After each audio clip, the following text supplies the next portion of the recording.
Hello.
Welcome back. All right, so time for a news video, and I did double check my media feeds, and nothing new has happened, so I'm sure something will happen while I'm recording this.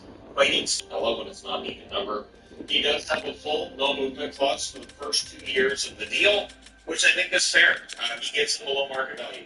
Tavares, there talks of him getting six or more million in cap hit when he was going to hit market on July the 1st, but it was clear Toronto wanted to keep him. He wanted to stay. Now, $2 million of that contracted year 4 is deferred. That deferred money, of course, does not count on the salary cap.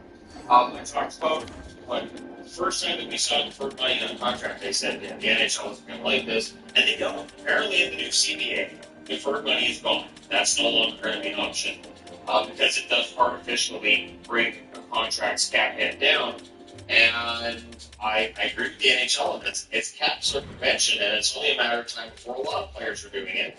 And we may see players doing that next week because it's still allowed to happen until the collective bargaining agreement takes effect, which is the 2026-2027 season, which officially the next season starts on July 1st. So, yeah, it's going to be interesting to see how many players get deferred money. But the CBA is done, and I have board ready to take notes, and then they said we're not giving specifics until it's ratified, so fine. One note, don't really piece that's been talked about is that they're doing away with the dress code. I agree with that. I think the dress code is excellent. I'm not a huge fan of the dress code for hockey players. I don't really see the point. I don't think it matters. I don't care what a guy wears to the rink as long as he goes out there and plays his best. And if a guy shows up in flip-flops and a tank top and board shorts, I don't care. If he goes out and he gets a hat trick, why do I care what he wears to the game? So at any rate, that's going to be gone. Now, one thing that was talked about was salary cap and the fact that it's projected to go up a lot. And I've seen people questioning this too and saying, oh, the NHL is expecting all these new revenues. What the NHL is doing is they're catching up. The flat cap era was because of the fact that the NHLPA owed money to the National Hockey League from 2020 and 2021, where it's roughly about $1 billion, I believe, that they were down. So the cap stayed flat because of that. It wasn't the NHL being cheap, because I've seen that plenty. I haven't seen nearly as much of that since we've seen the projections for the cap set, and all of a sudden, the NHL is too cheap to play against players. Those people have quieted down. But the salary cap, according to Gary Bettman, is just catching up to revenues. So there is a gradual climb. We're going to see players signing 2-year contracts because in a couple of years' time, the salary cap is supposed to be at what, the $113, $114 million range. And so, yeah, we're going to see guys getting paid a lot of money. There's going to be sticker shock, but it means that if you're looking at a contract on your team right now and you say that contract looks bad, give it a couple of years, it may look a heck of a lot better. At the very least, it'll be more reasonable and easier to deal with, right? So for players who signed an 8-year contract last year or the year before, they may end up feeling like they should have signed a shorter-term deal. Now, what I found interesting, too, was during this process, they got into talking about the entry draft. They also talked about the All-Star break, and apparently UBS is going to get some sort of competitive game in 2027. But next year at UBS, there won't be anything competitive in terms of an on-ice game because it's right before the NHL sends its players over to the Olympics. You don't want anybody getting hurt in a like mini little 4 nations or some kind of tournament like that. So you just give them a little exhibition in UBS and send them on the ring. But what I found interesting was that at the end of this, they asked reporters which one of them likes this new decentralized draft, where all the teams are basically going to have their management people, on Zoom, and nobody's actually going to be there in person. And none of the reporters raised their hand. And the thing for me is, I have seen decentralized drafts before. I find them boring. And I think it takes away from some of the grandeur, some of that feeling of this being really important. Also interesting was Bill Daley chimed in to say that the vote to decentralize the draft was 26-6 in favor of doing it this way.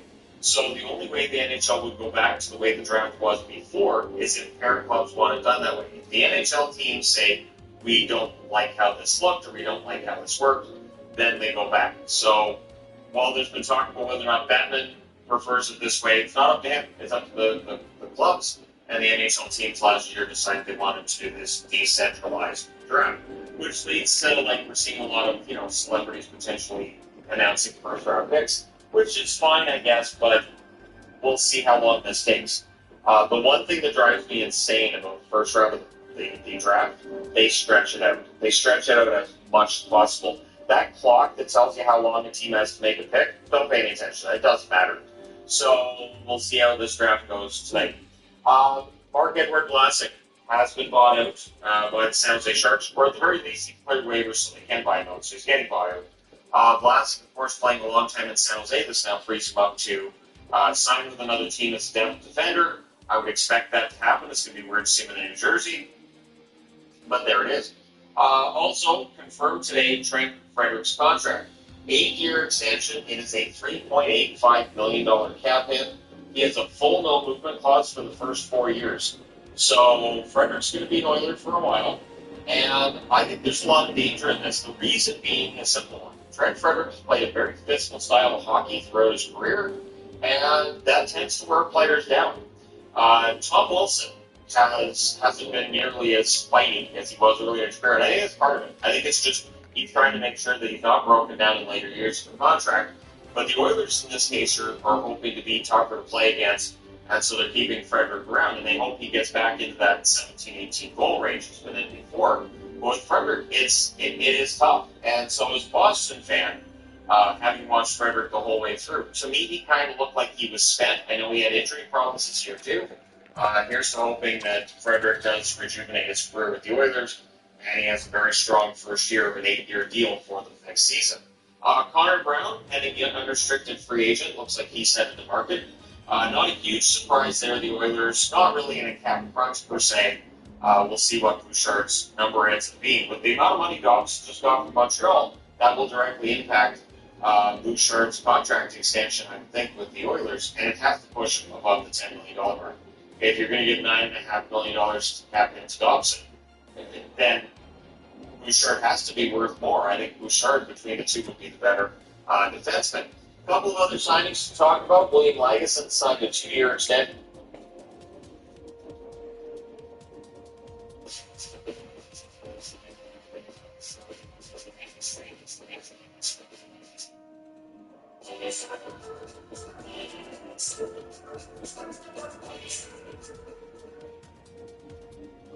Welcome back. All right, so I had a new thing happen today. I was finished the News of the Day video, and as I'm getting ready to upload it, I thought, I better check the news feed, all of the feeds that I have, and see if anything's happened. And sure enough, now I have to do this, and then I'll go back and I'll reshoot the news video, because between now and then, I'm sure other things are going to happen. So Noah Dobson is now a member of the Montreal Canadiens. Montreal wins the battle with Columbus. Columbus was the other team, and apparently Dobson wanted to stay in the Eastern Conference, so that rules out half the league right there. He signs an 8-year contract extension with the Montreal Canadiens, $9.5 million is the cap hit. Very reasonable considering where the salary cap is headed. 71 games played by Dobson this season for the Islanders, 10 goals, 29 assists, 39 points. He's a dynamic, offensively minded defenseman, and will head to a Montreal team that could use that on their blue line. So now they got Hudson, they got Dobson, they got a whole bunch of other very good defensemen as well. Montreal trying to get past the point of, hey, we're happy we made the playoffs, and get to the point of, hey, we're contenders now. So the New York Islanders return get Emil Heineman. He's been traded a lot already in his career.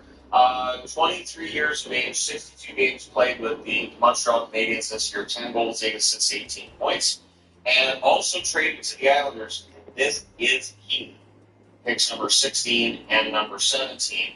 So I mentioned it in the preview for the draft this morning. I will mention it again here. The expectation, but would he be available at 5? That's likely. So does Utah move number 4? Does Nashville move number 5? If he falls down to Philly, does Philly do the Islanders a favor and add a 16 and 17 pick in return? We're going to see, but I think this is the start of what could be a very busy weekend for yours truly, as well as for the National Hockey League. So while I expected to talk...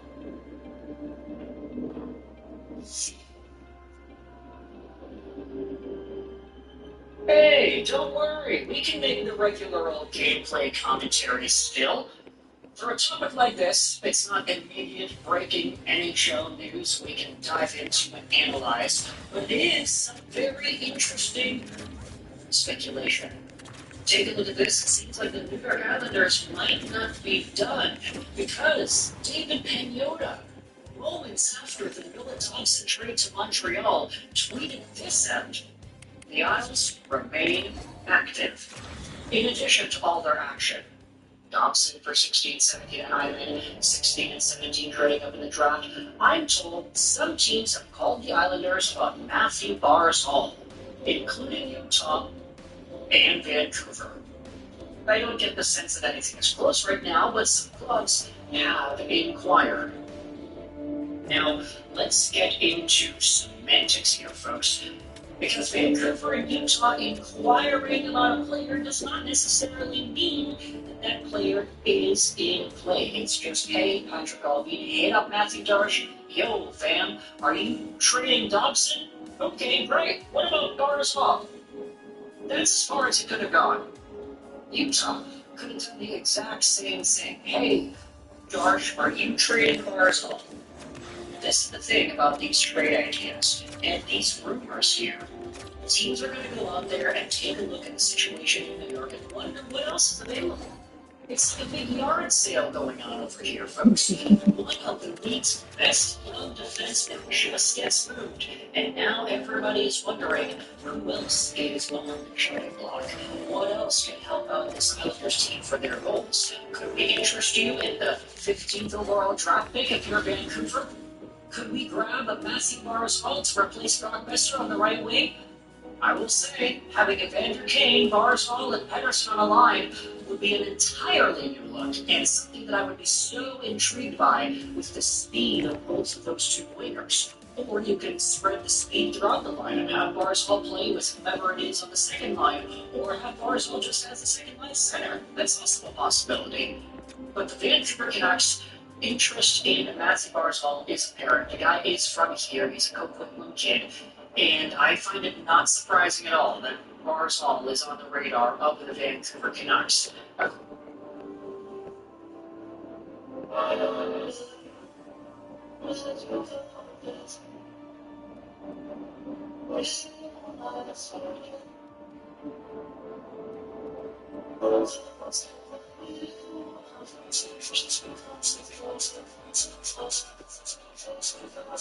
Here, movement that inspires.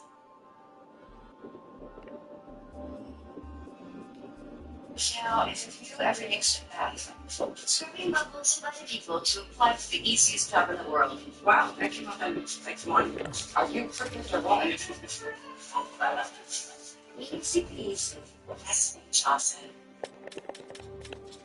Is that it? That's it?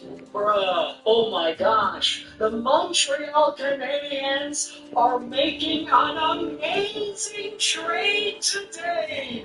Noah Dobson is Ahab. First to report on the deal was none other than Kevin Weeks, reporting live from LA at the site of the 2025 draft. The Montreal Canadiens are acquiring Noah Dobson in a sign and trade with the New York Islanders.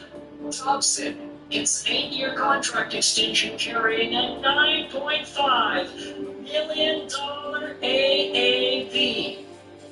Now, Frank Saravalli posted the trade details for sources to the Montreal Canadiens, Noah Dobson, to the Isles, 16, 17, and Heidemann? That's it? No Logan Mailloux? As reported, expect the Islanders to leverage those picks to move up and try and draft Higgins. They want Higgins. Schaefer at number 1, Higgins at wherever it is they end up taking him. But the Islanders are getting 16, 17, and Heidemann. Honestly, considering the circumstances, considering the fact that Thompson was not really willing to stick around for a while in New York at the dollar amount that they would feel comfortable with, considering that there was already some difficulties with that, I think this is a very fair trade for both sides. And that's all assuming that this is it. Like, we're not seeing Logan Mailloux's name pop up in this trade return. The reason I mention Mailloux is because he ended up following the AHL's Bridgeport Islanders on Instagram earlier this morning. So if Mailloux is actually getting traded to the Islanders, you would assume that this type of a deal is appropriate. But if he isn't, His name is not included on Sarah Bailey's initial tweet. This is either some elite trolling or he is gone. Respect if he is trolling. We're allowed to have fun throwing his name in potential trades, and he's allowed to have a little fun too at our expense. Maybe Logan Mayu is lurking Reddit right now. But let's move past the Mayu talk and just talk about these assets over here. So 16 and 17 overall in the draft, gone. Montreal no longer drafts in the first round this year, which makes my job a little bit easier because, it's been kind of a struggle to keep up with the NHL draft and all of the draft picks that are made. I focus on 3 teams primarily, Vancouver, Montreal, and Detroit, and having all of these teams picking almost back to back to back to back to back would have been a nightmare for me, video creating wise. Now we can just focus on Detroit at 13, Vancouver at 15, and then we can go to bed. But Montreal, 17 and 18, they did have those picks at their disposal. It would have been a nightmare for me to make 4 individual videos in the span of like 10 minutes. But ultimately, Noah Dobson gets the Islanders both of these picks. We will likely see New York try to package both of these picks up into the top of the draft here. They want to draft Higgins. You could say, oh, but what about the Canadiens? They could have packaged those 2 picks to go up here themselves. Yeah, but they don't really need anybody who's available in this range of the draft. They need guys now. And Noah Dobson is good now. Noah Dobson is a very, very good player now.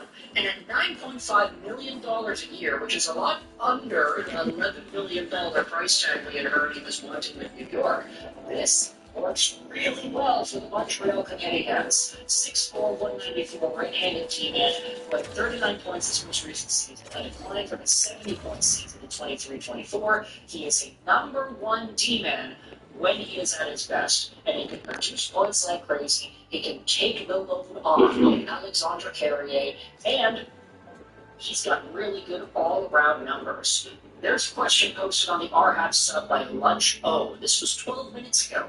Can someone explain Noah Dobson to me? Everyone was getting super hyped at Dobson, and now that we got him, everyone's happy.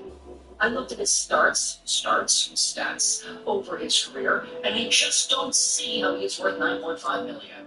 He had one 70-point season, but followed it up with 39 points this past year, and other seasons were around 40 to 50 points. His plus-minus isn't great, and from what I've heard analysts say, he's not great defensively. I get that he's a right-handed team, we needed that, but I just don't get why he's worth what we gave him in the salary AAV that we signed him to. Please enlighten me.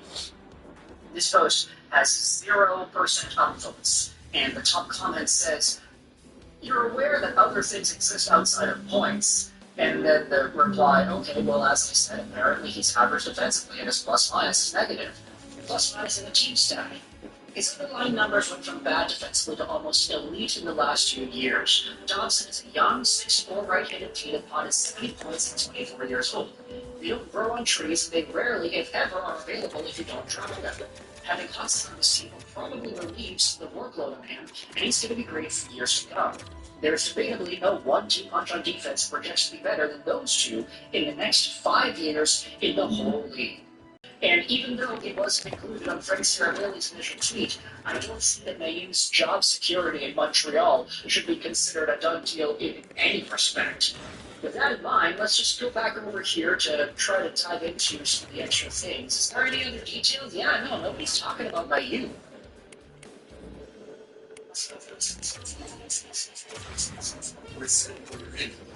Life is just How far would you go to control the frequency of your home? There's an easier way. TradeDeadline with 2 times more natural essential oils for up to 130 days of amazing fragrance for 2 pack. Now that's a breath of fresh air wind. That is really, really interesting. Chinaman heading over to New York is really interesting too. I mean, that guy absolutely torched the NHL in his limited season. With the Montreal Canadiens, I think a lot of folks were very, very big fans of Emil Heineman in the most recent season of play that we had seen. I do not have his elite prospects page report. I'm going to go ahead and do that. But Emil Heineman, 23 years old, 6'2", 194, heading over to the New York Islanders. He had scored 18 points in 62 games played this most recent season. and 10 goals. The guy was an underrated goal-scoring machine when he is on, when he flies down the wing, and when he just decides to get it on net. Sometimes really good things can happen. Heineman is the type that can fit anywhere in the lineup and play any role. There's a strong push in his stride, which gives him accelerated acceleration, and top speed while skating in a straight line. He's always got his feet moving, always maintains a high battle level, and never shies away from making personal sacrifices to improve the two-way health of his team. That was the assessment of Heineman back in 2020. Look at his family, man. This guy has such a good family playing hockey. And now that he's in New York, I feel like he's going to be a really big fan favorite with that team. We've already seen other younger guys, other Swedes on the wing excel in a pretty meaningful capacity with the Islanders. I'm thinking Simon Holmstrom. Holmstrom and Heineman together is going to be really fun to watch. I'm going to like that a lot. But Heineman, I mean, it just wasn't meant to be with him in Montreal. He gets packaged up with 16 and 17 to acquire Noah Dobson for the Habs. The Montreal Canadiens for Noah Dobson. Contract extension at $9.5 million a year by 8 years. The Islanders are receiving 16 and 17. And Emil Heineman. Let me know your thoughts in the comments. We are rolling with the Streamlabs, baby. It takes so little time to edit these videos when you make them on Streamlabs, which is a godsend for me because we're going to be making videos all day today. I don't know if you've noticed, but it's the draft. And when it comes to the Vancouver Canucks, we have a bunch of stuff to go over in regards to their team. Here is what Thomas Drance and Rick Dollywall are hearing about the Canucks extension talks, trade efforts, and draft plans as NHL draft day arrives. We are going to leave a link in the description to this article, which is so very conveniently thumbnailed with a picture of Connor Garland and Sancho Demko. Yeah, the link's going to be in the description, but the Athletic is paid for material, so big shout out over to Canucks News Summaries, who went out there and summarized this same article. This Twitter account is not behind a paywall, but a lot of the conversation points are brought up here. So if you want to get the full scoop, the entire analysis, the whole deep dive, the entire shebang, it's going to be in the description on The Athletic if you have the Athletic subscription. But Canucks News Summaries has our back with the summary. Let's start about the Vancouver Canucks and finding forwards. Take a look at this. Vancouver is casting a wide net to upgrade their forward group. They did have conversations with the Buffalo Sabres about J.J. Peterka. They're also in the mix for Marco Rossi, and they're expected to remain so if Rossi shakes loose. Vancouver also does not view Rossi's size as a concern. Now that was always going to be a point of contention for NHL teams, and of course the Minnesota Wild when it came to talking about Marco Rossi. The fact that he's 5'9",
is concern in the eyes of some NHL teams. I feel like the fact that the NHL was always so focused on big guys, then things took a little bit of a turn where a bunch of teams were drafting smaller players.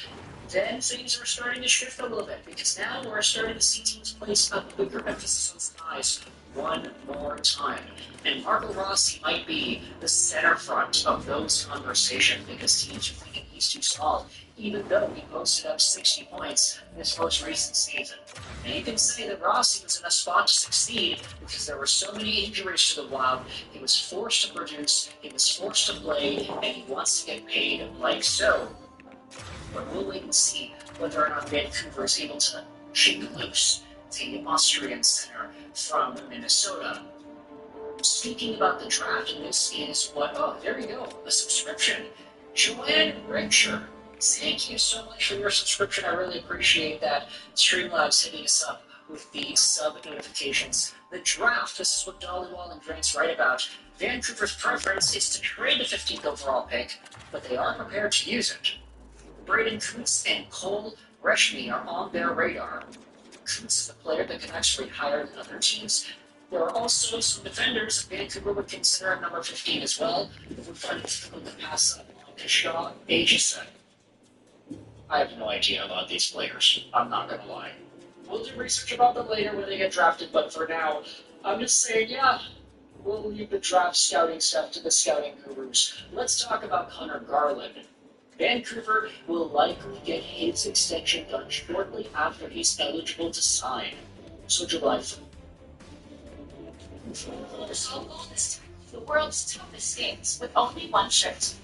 Even in cold cycles, one super resolve is take on foes and lose the toughest 6 games. Remove the toughest games first. TradeDeadline heard that Garland's extension is 6 years, $6 million. Team sources, though, are not willing to confirm, and it may be around $6 million.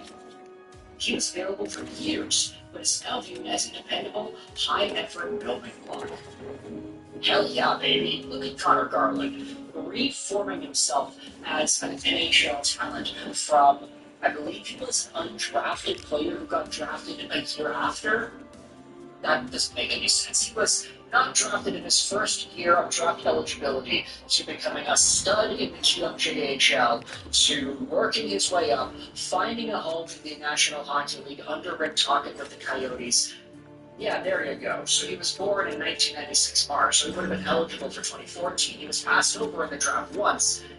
Then he became a 50-point guy with Vancouver and was consistently that too. $6 million a year, I think, is very reasonable for Garland, even though a lot of people have issue with the term. I mean, Garland is 29 right now. Signing him till he's 34, 35 doesn't seem ideal, but if it keeps that AAV low, the Vancouver Canucks are in a win-now situation, so I think it makes sense. Thatcher Demko, his extension may not be done right on July 1st, but talks are trending towards an extension being done sooner, rather than later. The Canucks view him as a top 3 goalie in the NHL, and honestly, I think he's a guaranteed top 5 when he's healthy. He can be a top 3 if he goes on a good run. Vancouver viewing him like this is not out to lunch. I think it's very reasonable here.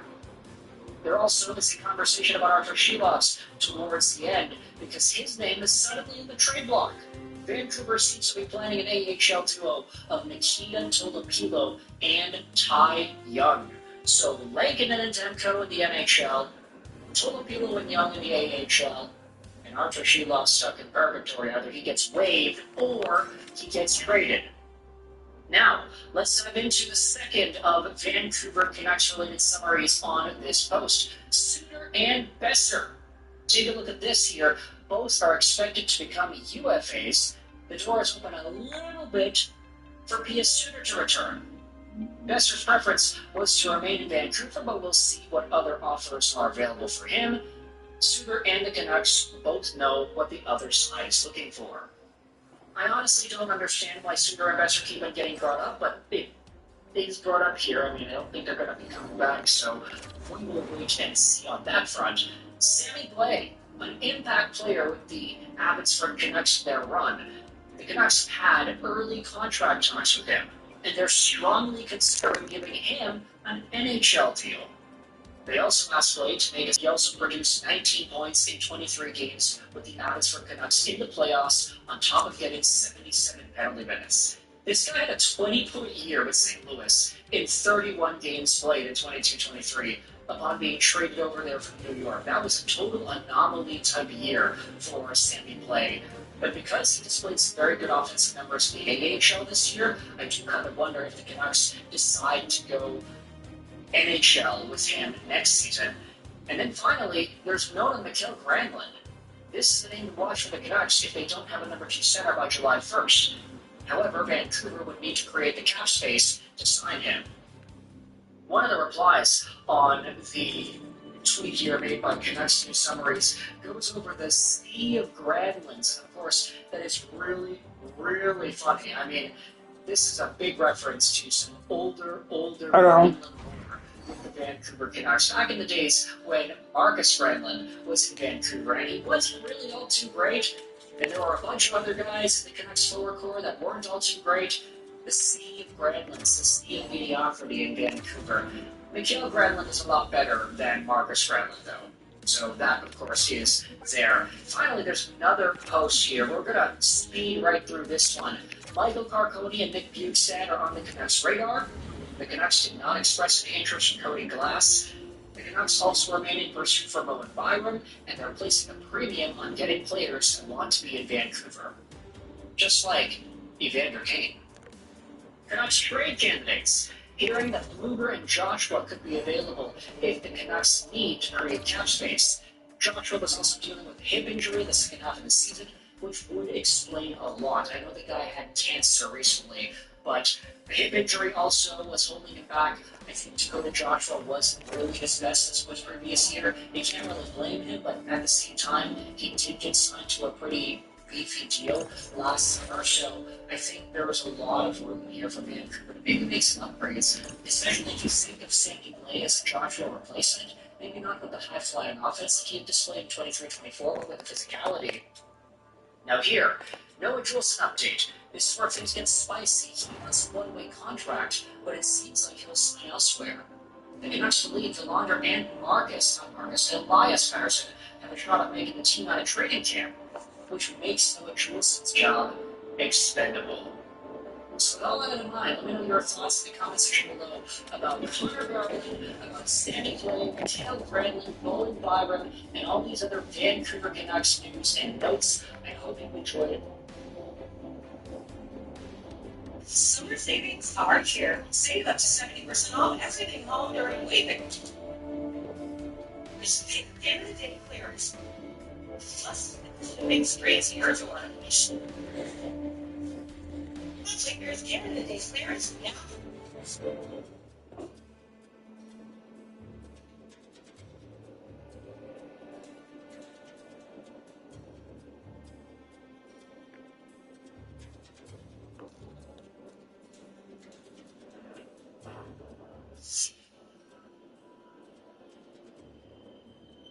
We are in dangerous territory, folks. It is the NHL Draft Day, and I honestly have more of an excitement for what we are going to see with trades than what we are going to see with the actual draft picks that are made.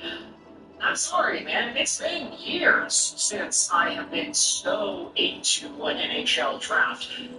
Even beyond just the top guys, you know? Like, I feel the prime of my NHL draft knowledge came in maybe 2019, 2020, 2021. Coincidentally, of course, not just the years we made the most one-on-one videos, but also the years in which my favorite teams all happened to be drafting in pretty spread out spots throughout the draft. Montreal and Detroit would be near the top, Vancouver would be in the middle, and there was reason to go out there and make videos and conversations about all the guys available in the draft because everybody needed guys. Now, every one of my teams and all the teams from 10 to 20 seem to be wanting to trade away their first round picks. And it's gotten to a point here where I am more excited to see who gets moved and what, for example, the Vancouver Canucks end up acquiring with their 15th overall pick, because I'm going to bet that they're probably not going to use it. I think they're going to trade it away. So that's more so my mindset heading into today's NHL draft. And because the entire season was filled with Vancouver, Montreal, and Detroit not really being too hot in the standings, we didn't really focus too much at all on the top prospects of the NHL draft this year. I'm sorry, Michael Meese, James Higgins, Matthew Schaefer, Porter Martell, Roger McLean, Lightning McQueen, and others who have not been made videos about. I apologize for that, but that's just kind of how the cookie crumbles this year.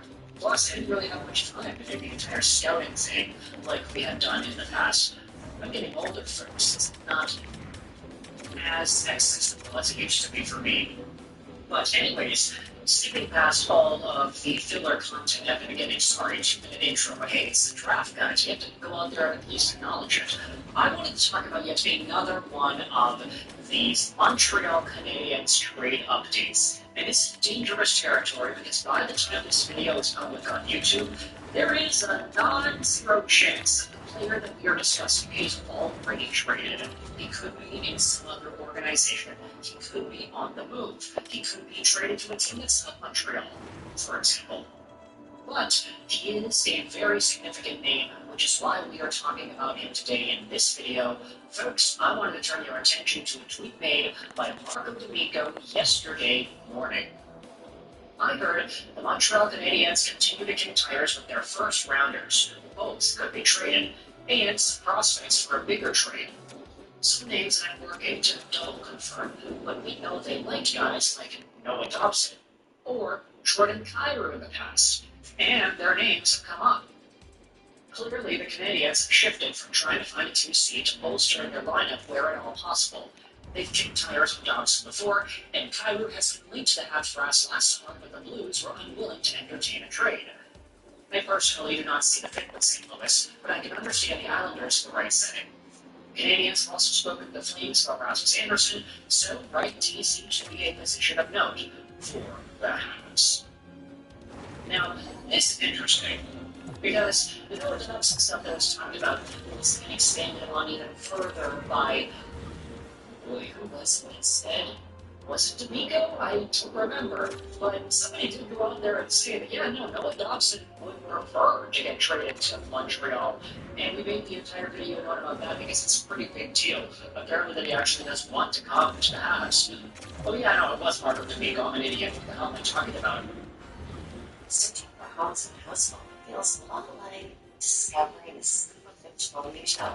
Find that feeling with every listing update. Find your home with Household. This was all thrown yesterday, after all, but Jordan Kyrou also has a potential Montreal Canadiens target. Is a name that I think if you wanted to force him to play that center position, he can. He's 27 years old, 6'1", 196 right-handed guy who is making $8.125 million a year until the end of 2031. And for good reason, too. Kyrou, this most recent season, scored 70 points in 82 games played. He has been a consistent 70-point guy, with the only exception of that being the first few seasons he had in the NHL, and yesteryear, where he had 67 points in 82 games, which was still close to 70, but still, it's right there. Kyrou does not have a Stanley Cup championship with the St. Louis Blues. He made the team that year, but played the majority of the season in the NHL, so sucks to suck. Or, I guess, sucks to be too young at the time of your team's Stanley Cup appearance and victory. But still, Jordan Kyrou is a very versatile player. He scores 30 goals a year, freaks up near 40 most seasons, and he plays fast. This guy is a speedster. He is a demon on wheels, and he can snipe it on the rush, too. This is the kind of guy that if the Montreal Canadiens were to grab and place onto their roster, I think would automatically add an exciting level of engaging hockey to the Bell Center that may or may not compliment a guy like Ivan Demidov. And I say may or may not, because I kind of wonder how Ivan Demidov would compare and play with a guy who's as fast and as quick thinking as Jordan Kyrou is. Like, Kyrou is very no-nonsense, straightforward, straight-line player who can just force things to happen. And I don't know if that necessarily fits well with Ivan Demidov, but there is value in adding a 70-point center to my WW's line. I can't go out there and deny that.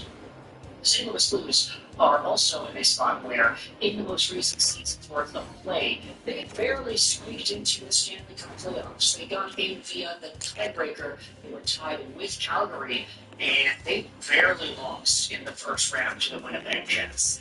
I mean, Kyrie scored a goal in that game 7. They lost 4-3. It was a super tight game, and I think a lot of folks were really underestimating how good St. Louis was going to perform in that series. I think I definitely was as well. But honestly, I kind of have a difficult time believing the Blues would even want to trade a guy like Kyrie. I mean, he's very competitive. He scores goals. He had insane chemistry with Dylan Holloway, who is already a young budding stud in the National Hockey League too. I mean, unless you're really just trying to rebuild or allocate value to other parts of the lineup for St. Louis, I really don't see a reason to trade a guy like Kyrie. 70-point, 30-goal guy is very rare to come by, and this one is cost controlled for the next however many years it is till 2031, 6 years. But yeah, I really am an idiot. I don't really see a reason for the Blues to trade him, but if the Montreal Canadiens team did see him on the market, then okay, I totally understand why they would be interested in grabbing this player from their squad. I just kind of wonder what kind of assets would St. Louis want. Rumor has it that they might be interested in a guy like Noah Thompson as well, or a Mo Byram, or something. I don't really see a vision with that type of plan. I mean, if you're talking value to value, I can understand that it wouldn't be too much of a discrepancy, but I just don't understand the reason to do that. And at the end of the day, Margaret and Nico went out there and spoke about it. Canadians taking the tires on Kyrie. I think Frank Saravelli also had a comment or two talking about the St. Louis Blues forward. I digress. I want you to know your response in the comment section below. The Montreal Canadiens potentially targeting Jordan Kyrou of the St. Louis Blues, and whether or not you think this is actually a realistic thing to talk about. Is it possible? If by the time this video is public on YouTube and Kyrou is already traded to another team, not Montreal, then okay, I will be an absolute fool for the umpteenth time. It is possible, folks. It is very well possible. But for my sake, I hope that the trades slow down and stop right before I wake up in the morning. And then we'll get into our draft talk and everything, because that's going to be super fun to pay attention to. But thoughts in the comment section below about Jordan Kyrou. I hope you enjoyed this Fish Ash Roll 99. And bye.